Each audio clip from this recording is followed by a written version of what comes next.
నమస్తే. ఇక మూడో వీడియో స్టార్ట్ చేసుకుందామండి. వినడానికి రెడీగా ఉన్నారా? కొంతమందినే వింటారు కదండి ఇంట్రెస్ట్గా, అందుకు చెప్తున్నానండి. మంచిగా గుర్తు చేసుకుందాం.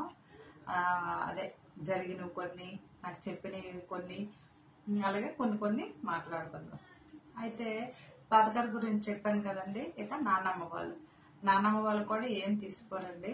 ఇక్కడ కూడా పెద్ద నాన్న, నాన్నమ్మ, బాపలు, అంటే మేము బాపలు అంటామండి, బాపలు, మేనత్తలు అనమాట.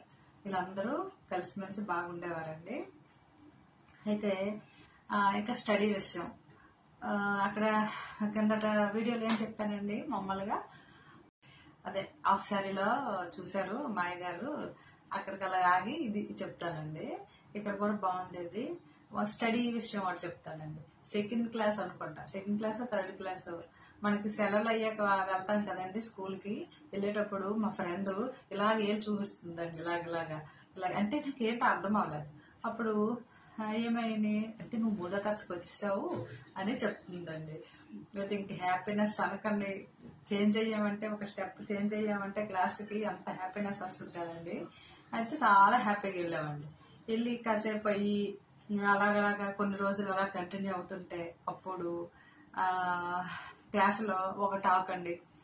మీకు ఒక విషయం చెప్పానా, అప్పుడులో ఆ అమ్మాయి చాలా బాగుంటుంది, వాళ్ళ అమ్మ బాగా రెడీ చేసేది, మంచిగా చేసేది అనమాట. దీనికి ఏమనేవారు ఈ అమ్మాయికి, ఓహో సోకులు వస్తుంది, సోకులు రైడ్ వస్తుంది, బాగా రెడీ అవుతుంది, సోకులు ఎక్కేవే చదవలేదు కానీ అనేవారండి. ఆ కామెంట్స్ అలాగా వస్తాయండి. అప్పుడు చూడండి, ఆ చిన్న ఏజ్ లో కూడా అలాంటి కామెంట్స్ వచ్చేవి. అయితే అలా అవుతుంటే క్లాస్కి వెళ్ళిన తర్వాత ఒక రోజు రాస్తూ ఉంటే పెన్ను లేదండి. పెన్ను లేకపోతే ఇంకొక వేరే అబ్బాయిని పెన్ను అడిగింది అనమాట. అడిగితే నవ్వుకుంటూ ఇచ్చాడు పెన్ను ఇస్తే, ఇంకా పిల్లలు అప్పటికే వీళ్ళు కొంచెం తక్కువ ఏజ్లో కానీ ఇంకా మిగతా వాళ్ళు ఉంటారు కదండి, వాళ్ళు పెద్ద పెద్ద ఏజ్ వాళ్ళు ఏం చేశారు, అబ్బా పెన్ను ఇచ్చాడు, నవ్వుకుంటూ ఇచ్చాడు, స్మైల్ చేసి ఇస్తాను అనుకుంటున్నారండి. మా ఫ్రెండ్ చెప్తే నువ్వు అనుకుంటుంటే, అప్పుడు ఏంటి ఇలాగ అనుకుంటున్నారంటే అన్నట్టే పోనీలు అన్నట్టే తను రాసుకుంటే ఏంటంటే అండి, స్టార్ట్ అయ్యిందండి స్టోరీ.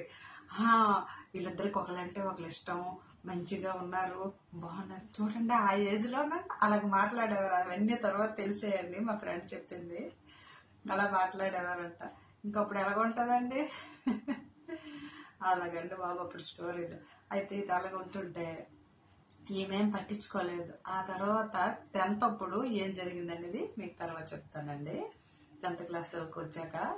అయితే ఇలాగ అవుతుంటే ఇక్కడికి ఇలాగా ఆపుదాము, ఇంకా వీడియో ఎక్కువైపోతుంది కదండి. ఓకే అండి, కంటిన్యూ చూడండి, చెప్తూ ఉంటాను, మీకు గుర్తొస్తుంటాయి. ఇందులో తెలిసిన వాళ్ళు కూడా చాలా మందికి గుర్తొస్తుంటాయి స్టోరీలు. ఓకే.